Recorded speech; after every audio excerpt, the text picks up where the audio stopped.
J'ai une formation classique, fait un collège-lycée d'art appliqué en Belgique qui s'appelle Saint-Luc de Tournai.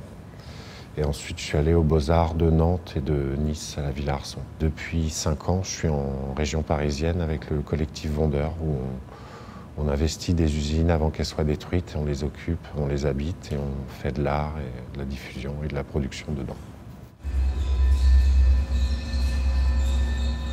Les machines, elles sont arrivées assez rapidement, je pense à partir de la 2e année, sans formation scientifique et sans finalité non plus scientifique. Plutôt une finalité de disséquer les choses, voir ce qui se passe quand on les colle entre elles. Par exemple, à la Villa Arson, de fait, l'école elle est dans les quartiers nord de la ville, qui sont un peu les quartiers où typiquement les voitures volées sont abandonnées, où on vient un peu lâcher son électroménager en décharge sauvage et de manière assez naturelle. Il y a des objets qui sont en abondance au coin des rues, qu'on chope sur le chemin de l'école, qu'on amène dans l'atelier, qu'on dissèque de fil en aiguille.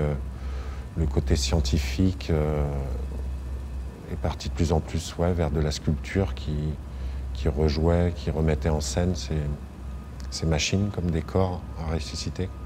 En balançant une odeur, elles vont rappeler à chacun un souvenir qui lui est propre. Avec la fréquence d'un stroboscope, elles vont presque générer une sorte de vertige qui va vers l'ivresse, qui peut aller vers une sorte aussi de mal de tête après, à la fin, quoi. La synesthésie, c'est la communication entre les sens, en fait. Typiquement, c'est les gens qui, quand ils entendent un son, voient une couleur. Ou quand ils voient une couleur, ressentent un goût.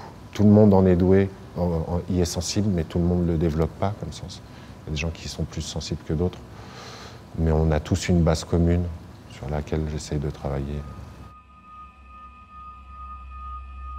Alors à la base, c'est venu dans une résidence que j'avais fait en Suisse, vers la Villa Bernasconi.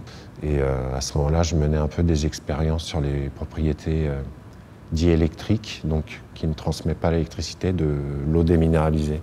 En fait, l'eau elle-même, c'est pas elle qui conduit l'électricité, c'est les minéraux qu'il y a dedans. J'ai trouvé une platine, j'ai commencé à la jouer complètement immergée dans l'eau, donc le disque jouait au ralenti, parce qu'il était freiné par ça. Et puis au final, il y avait une salle de bain dans cette villa, j'ai fini par pendre la platine par la fenêtre et à inonder la salle de bain, et le surplus d'eau de la salle de bain qui coulait tombait sur le disque qui pendouillait. On ne savait pas si c'était, comme c'était la salle de bain, en plus c'était un disque d'opéra qui tournait, donc on ne savait pas si c'était quelqu'un qui chantait sous la douche ou l'image d'un soprano qui s'est jeté par la fenêtre.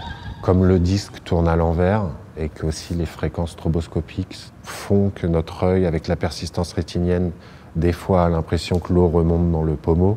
Il y a un côté remonter le temps, en fait, machine à remonter le temps.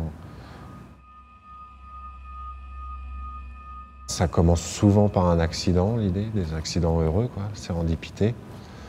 Et après, tout le protocole, c'est maintenir l'accident dans une bulle artificielle, quoi, en éprouvette. Au final, ça veut dire faire du reverse engineering pour que l'accident soit viable, en fait.